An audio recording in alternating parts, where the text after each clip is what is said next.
Welcome to SN news. ముందుగా headlines చూద్దాం.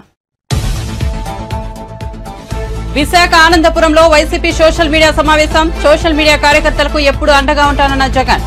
Party విజయం కోసం కృషి చేయాలని పిలుపు.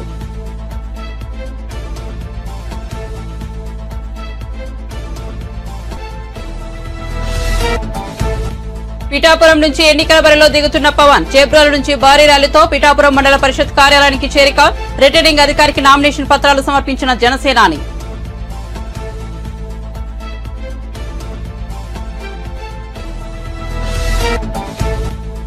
హరీష్ రావుకు రేవంత్ రెడ్డి ప్రతి సవాల్. ఆగస్టులోగా రుణమాఫీ చేస్తే పార్టీని రద్దు చేసుకుంటావా అని ప్రతి సవాల్. రైతుల రుణాలు మేం తీరుస్తాం, వారిని ఇబ్బంది పెట్టవద్దని సూచన. బొట్టు పెట్టి ఓట్లు అడగాలని కాంగ్రెస్ క్యాడర్ కు పిలుపు.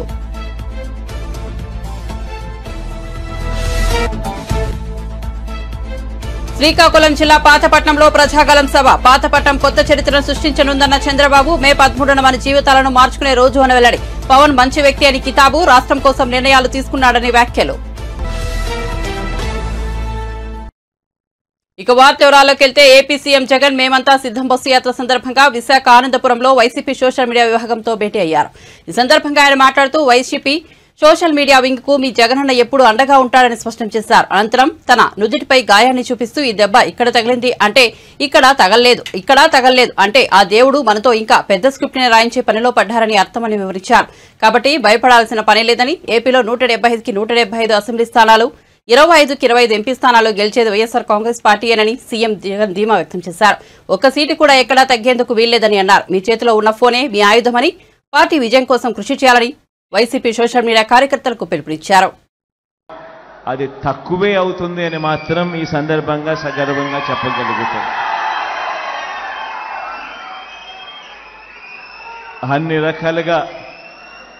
అన్ని రకాలుగా మీ అందరికీ తోడుగా ఉంటామని మాత్రం మరొక్కసారి భరోసా ఇస్తా ఉన్నాను. ఆర్గనైజేషన్ కూడా స్ట్రీమ్లైన్ చేసే విషయంలో చాలా ఎఫెక్టివ్గా స్ట్రీమ్లైనింగ్ కూడా జరిగింది. భార్గవ్ కూడా చాలా క్రియాశీలకంగా స్ట్రీమ్లైనింగ్ చేసే కార్యక్రమంలో తాను కూడా ముందుండి అడుగులు వేస్తూ ఉన్నాడు. అందరం కూడా మీ అందరికీ కూడా ఒకటి అష్యూరెన్స్ ఇస్తా ఉన్నాం. మీ వెనకాల ఉన్నది ఒక్క జగనే కాదు, మీ వెనకాల మీకు ఉన్నది ఒక వైఎస్ఆర్ కాంగ్రెస్ పార్టీ మొత్తం మీకు వెనకాల ఉంది అని మాత్రం చెప్తా ఉన్నాం. ప్రతి నియోజకవర్గంలోనూ తోడుగా ఉంది, ప్రతి మండలంలోనూ తోడుగా ఉంది, ప్రతి గ్రామంలోనూ కూడా మీకు అండగా ఉంటుందని మాత్రం ఈ సందర్భంగా చెప్తా ఉన్నాం. ఈ విషయాలన్నీ కూడా మీ అందరికీ చెప్తూ సోషల్ మీడియా పరంగా మీరేదైనా అడగాలనుకుంటే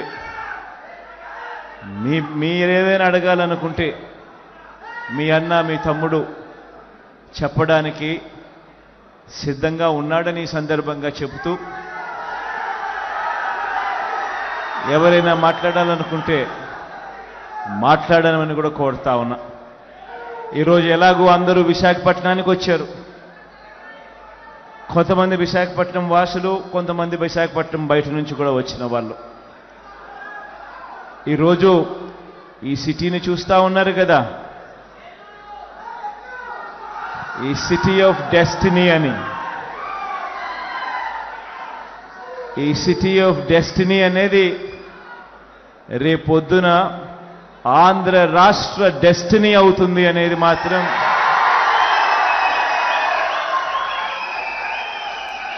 ఈ సందర్భంగా ఖచ్చితంగా తెలియజేస్తా ఉన్నా.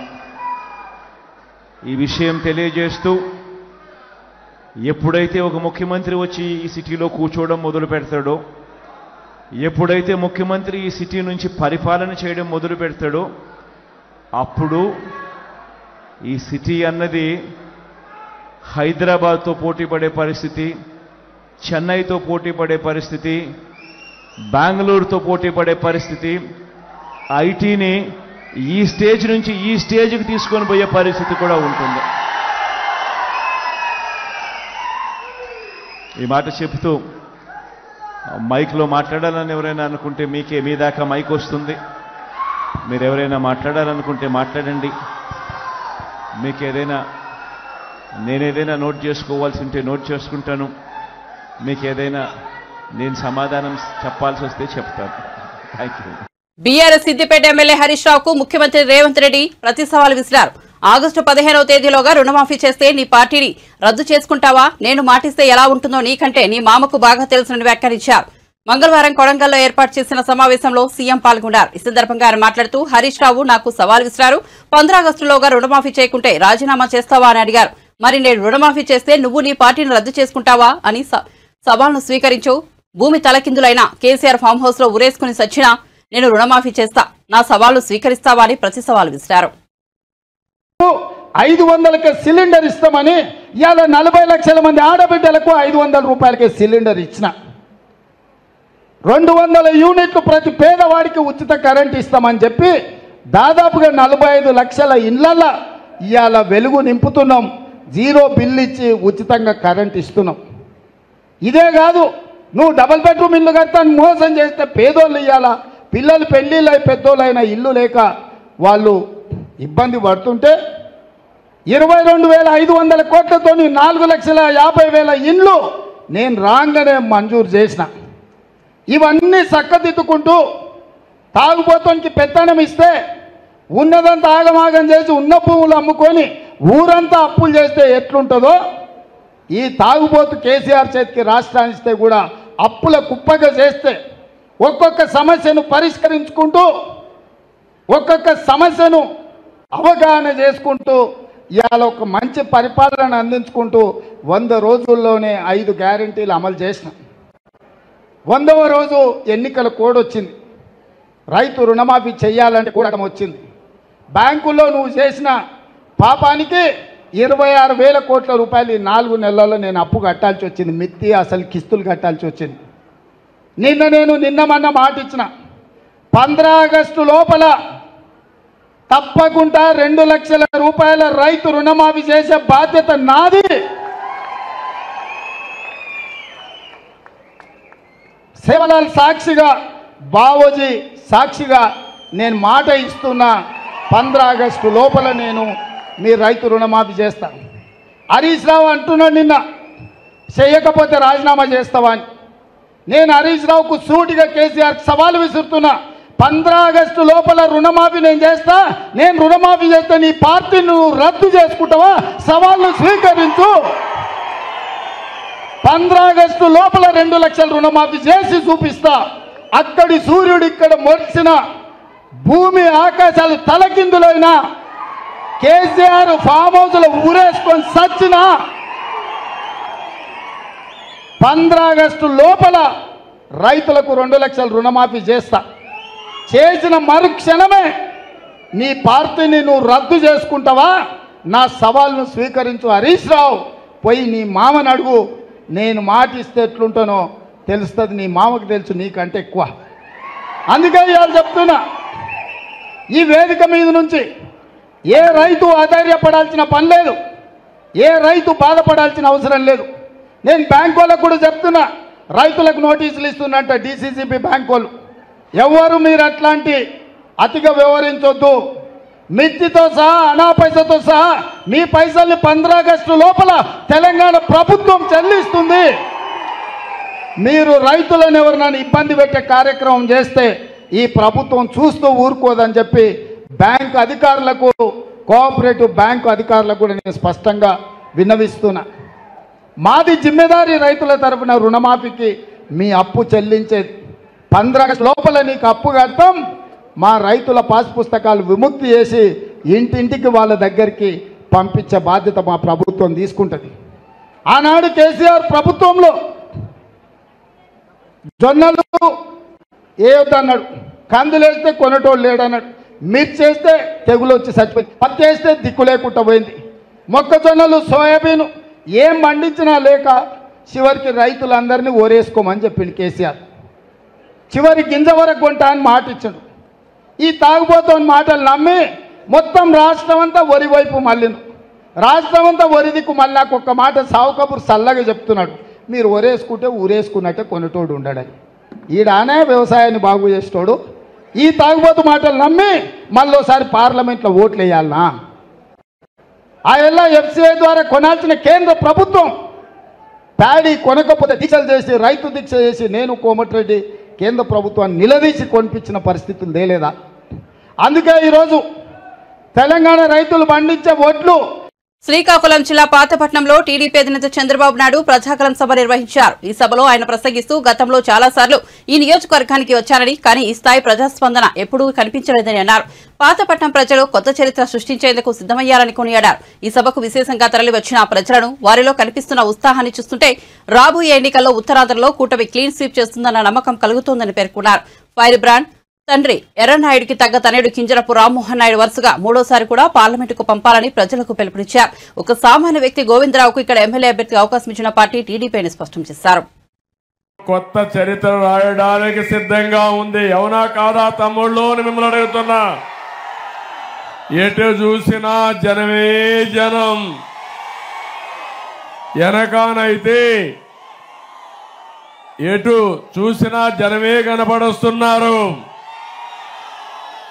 నేను చాలాసార్లు ఈ నియోజకవర్గానికి వచ్చాను, కానీ ఇంత ఉత్సాహం నా జీవితంలో ఎప్పుడూ చూడలేదు.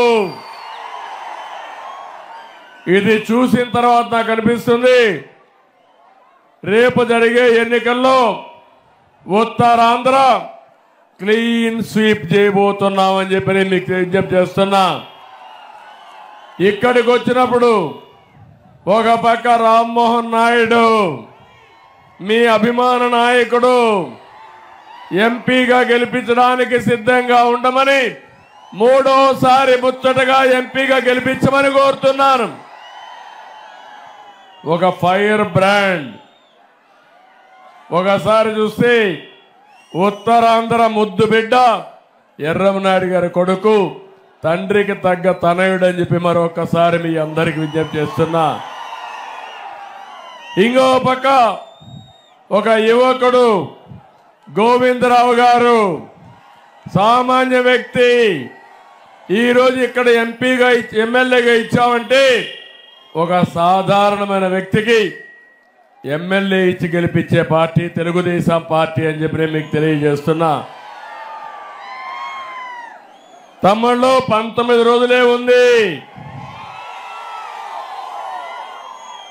మీరందరూ ఆలోచించాలి. మన జీవితాలను మార్చుకుని రోజు తొందరలోనే వస్తుంది.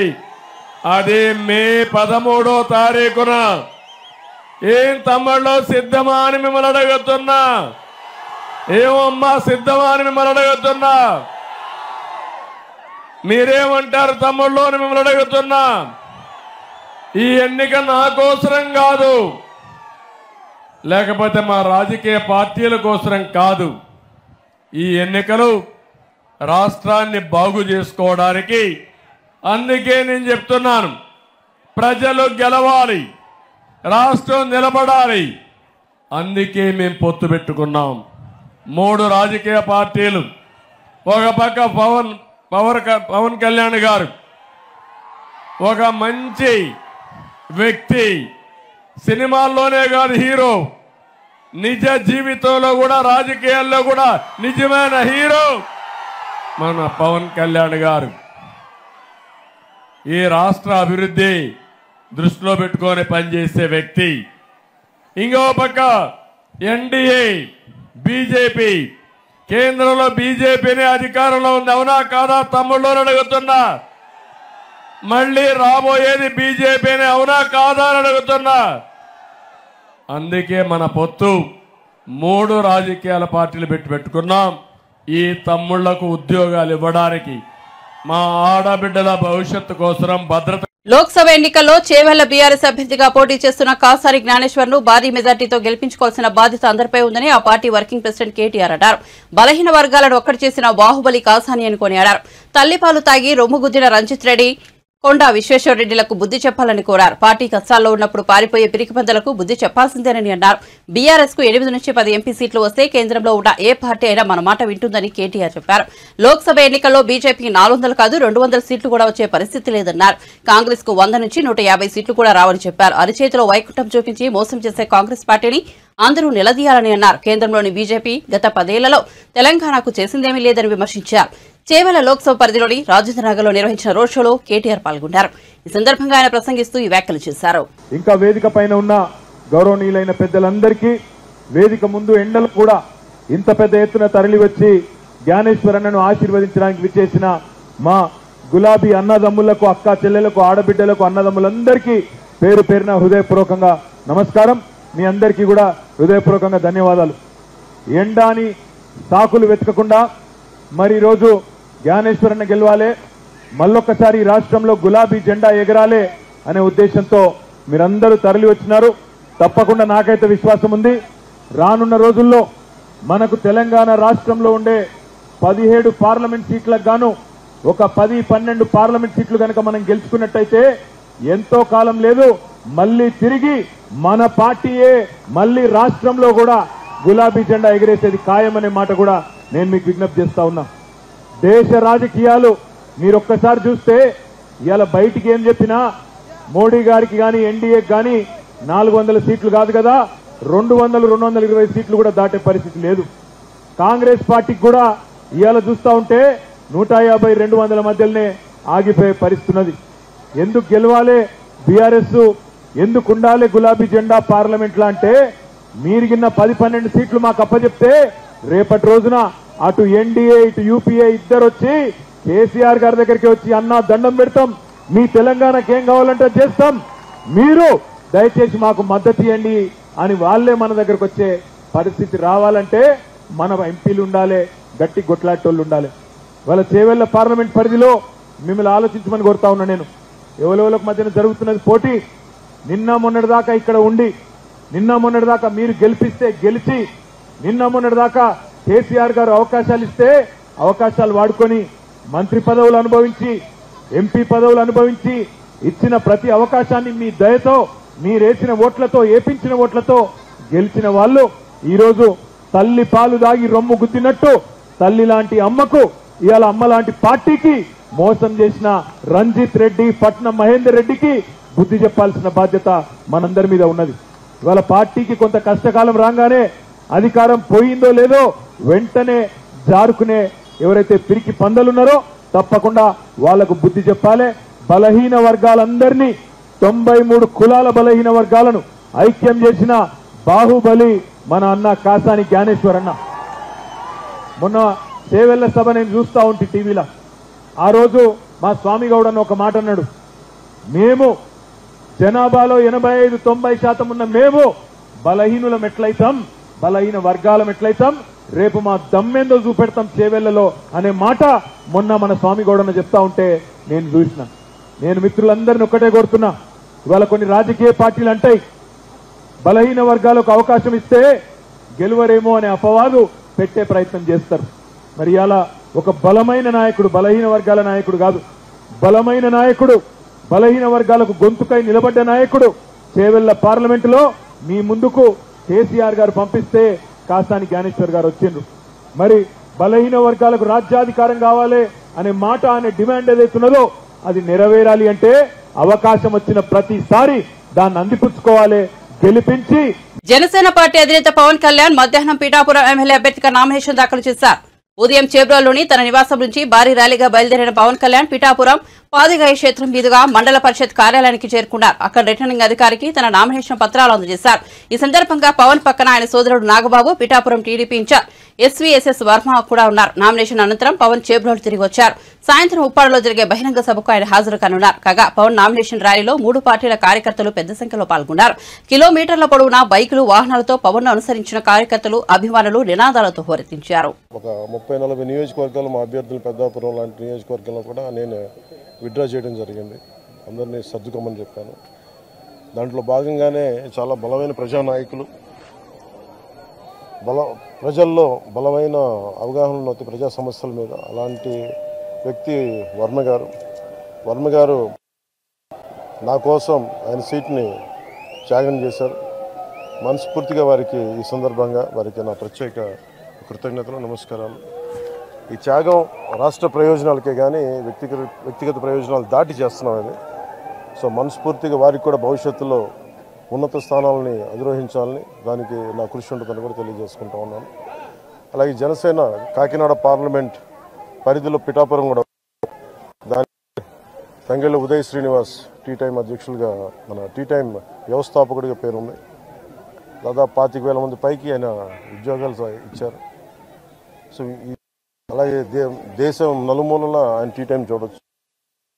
కాకినాడ పార్లమెంట్కి వెళ్తే ఖచ్చితంగా అది ఉపాధి అవకాశాలు కానీ మనకు కావాల్సిన ఓఎన్జీసీ వల్ల జరుగుతున్న కాలుష్యాలు కానీ ఇవన్నీ చట్టసభ మనకి పార్లమెంట్లో బలంగా మాట్లాడగలిగేగలం. ఒక్క తెలుగే కాదు, ఆంగ్ల భాషల్లోనూ హిందీ తమిళ్లో కూడా నిష్ణాతుడు.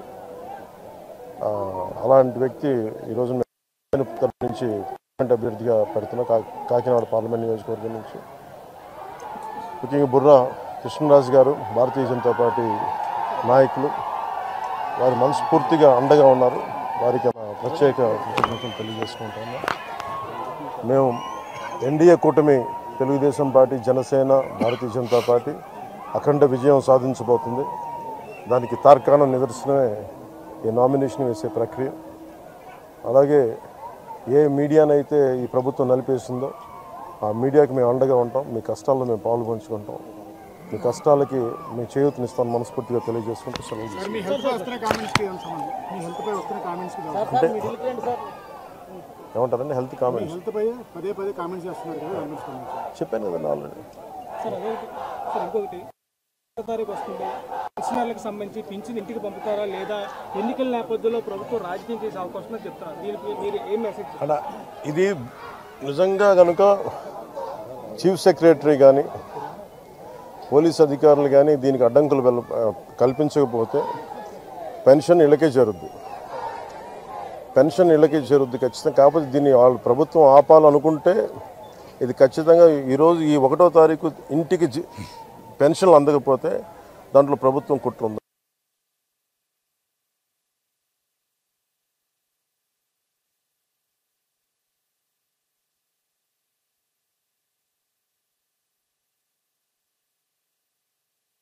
త్రికోణ పోటీ ఉంది ఈసారి.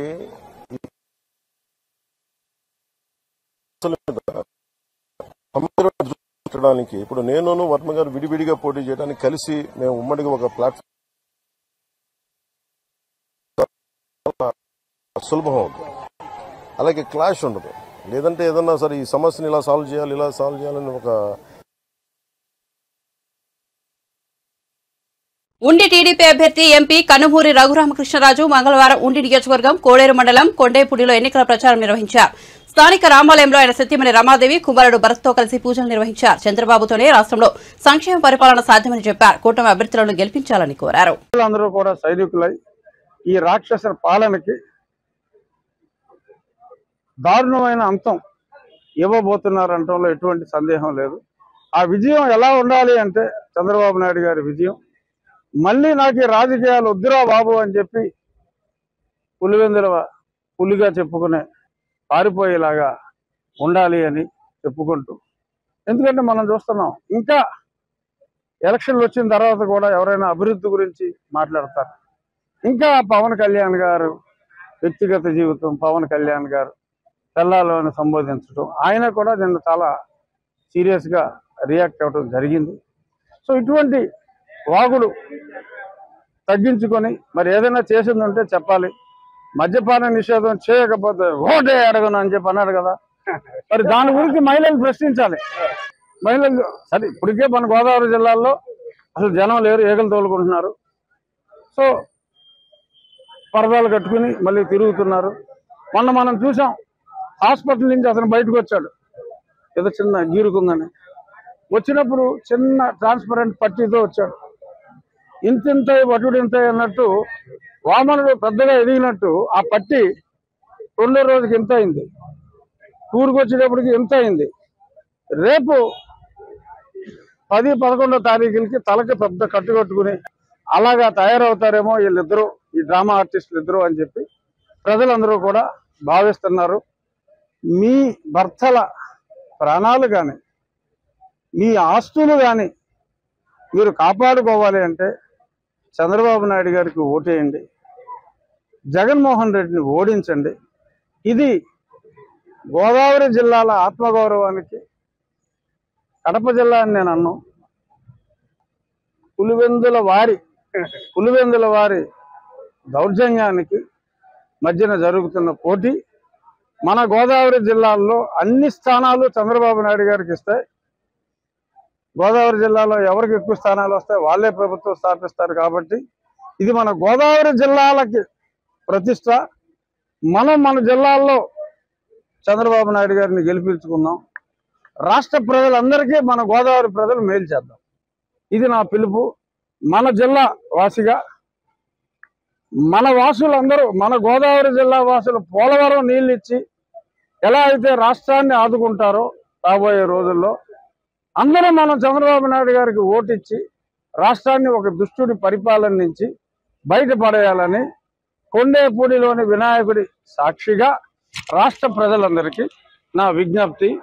ముఖ్యమంత్రి జగన్మోహన్ రెడ్డిపై తెలుగుదేశం జాతీయ అధికార ప్రతినిధి పట్టాభిరామ్ తీవ్రస్థాయిలో విమర్శలు చేశారు. ఈ సందర్భంగా మంగళవారం ఆయన అమరావతిలో మీడియాతో మాట్లాడుతూ సీఎం జగన్ రాష్ట్రానికి చేసిందేముందని చెప్పుకోవడానికి కూడా ఏమీ లేదని, ఆయన జిల్లాల పర్యటనకు ఎందుకు తిరుగుతున్నారన్న ప్రశ్న ప్రజల్లో ఉత్పన్నమవుతోందన్నారు.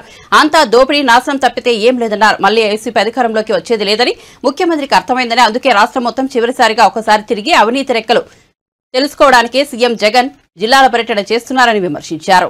ఆంధ్రకు సంబంధించినటువంటి అనేక అంశాల్ని మేము ప్రజల పక్షాన, ఉత్తరాంధ్ర ప్రజల పక్షాన ప్రస్తావిస్తూ ఉన్నాం, ప్రశ్నిస్తూ ఉన్నాం. ముఖ్యమంత్రి ఏ ముఖం పెట్టుకుని ఉత్తరాంధ్రలోకి అడుగు పెడతాడు?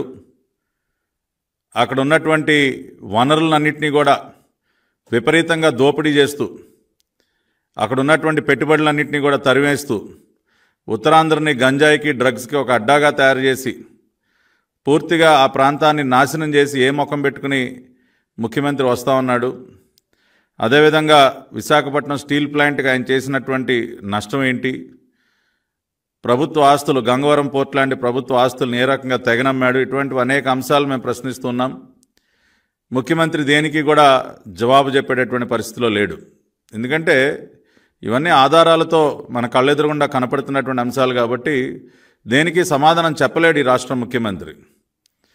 రేపు ఉత్తరాంధ్ర ప్రజలు మే 13వ తేదీన వారు ఇచ్చినటువంటి తీర్పు ఏకపక్షంగా ముఖ్యమంత్రికి వ్యతిరేకంగా ఉండబోతోంది. తెలుగుదేశం, జనసేన, భారతీయ జనతా పార్టీ కూటమికి పూర్తిగా సంపూర్ణమైనటువంటి మద్దతుని ఉత్తరాంధ్ర ప్రజలందరూ కూడా తెలియజేస్తున్నారు. ఎందుకంటే తిరిగి ఆ ప్రాంతం బాగుపడాలన్నా, అక్కడ ఉన్నటువంటి మన బిడ్డలకి ఉపాధి అవకాశాలు దొరకాలన్నా, అనేక రకాలైనటువంటి అభివృద్ధి కార్యక్రమాలు ఏవైతే కుంటుపడిపోయాయో అవన్నీ కూడా మళ్ళీ తిరిగి ప్రారంభం కావాలన్నా నారా చంద్రబాబు నాయుడు గారు ముఖ్యమంత్రి అవ్వాలని చెప్పి మరి ఉత్తరాంధ్ర ప్రజలందరూ కూడా బలంగా కోరుకుంటున్నారు. ఇక్కడ ఇంకొక అంశం ఏంటంటే, ఈ రాష్ట్ర ముఖ్యమంత్రి ఈ బస్సు యాత్ర అసలు దేనికి చేస్తూ ఉన్నాడు?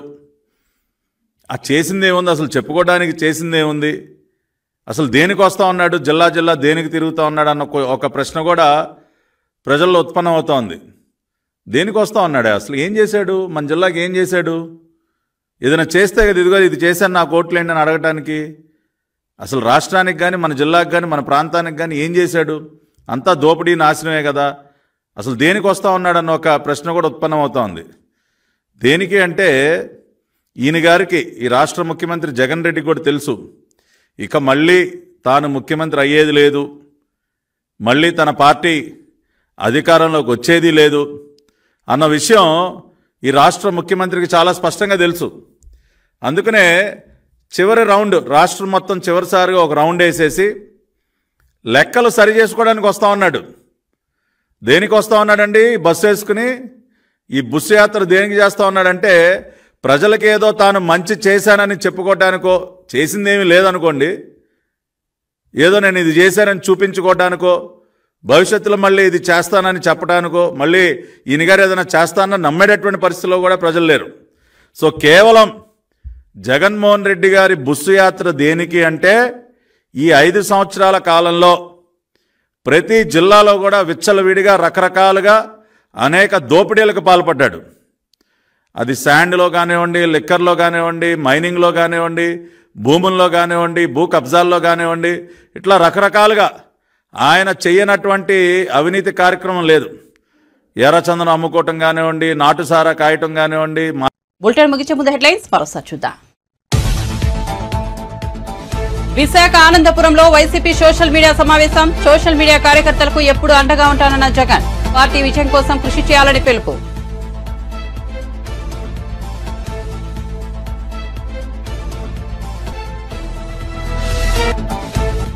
పిఠాపురం నుంచి ఎన్నికల బరిలో దిగుతున్న పవన్. చేబ్రోలు నుంచి భారీ ర్యాలీతో పిఠాపురం మండల పరిషత్ కార్యాలయానికి చేరిక. రిటర్నింగ్ అధికారికి నామినేషన్ పత్రాలు సమర్పించిన జనసేనాని.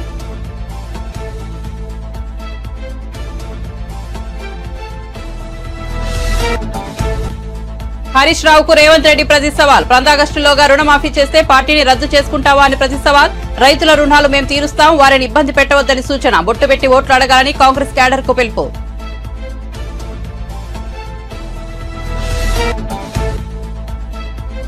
శ్రీకాకుళం జిల్లా పాతపట్నంలో ప్రజాగలం సభ. పాతపట్నం కొత్త చరిత్రను సృష్టించనుందన్న చంద్రబాబు. మే 13న మన జీవితాలను మార్చుకునే రోజు అని వెల్లడి. పవన్ మంచి వ్యక్తి అని కితాబు. రాష్ట్రం కోసం నిర్ణయాలు తీసుకున్నాడని వ్యాఖ్యలు.